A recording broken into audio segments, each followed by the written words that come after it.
Give election officials credit for fixing their mistakes, but there have been a bunch this week, just as ballots go out next Monday. Arapahoe County's Democratic clerk is the latest to say they messed up. The ad in yesterday's Centennial Citizen newspaper reminds voters that ballots are on the way and they have to be returned by November 1st. Nope.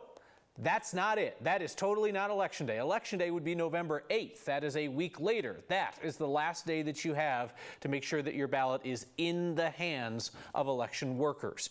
Arapahoe County Clerk Joan Lopez says the mistake will be corrected in future ads.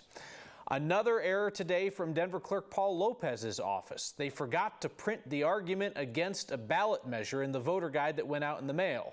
They're going to send out a correction with the argument against the ballot measure at a cost of $191,000. The Denver Clerk's office is also sending out a corrected page for an error we told you about yesterday. That was in the Spanish language voter guide.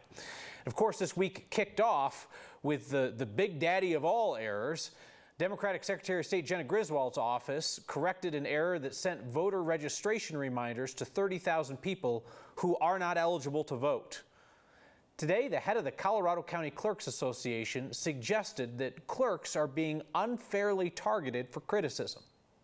I think what we're seeing is the bad actors, continue to raise the volume on what they're pushing out.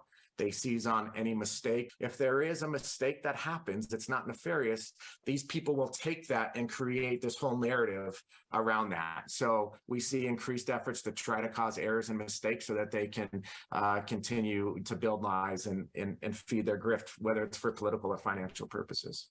That's Matt Crane, who leads the County Clerks Association, former Republican clerk in Arapahoe County. He says that right now clerks around the state are being swamped with open records requests, which Crane says he thinks are an attempt to uncover errors and to overload the system. Just so everybody's on the same page, we do want errors uncovered. Yeah? All right. Good talk. See you out there.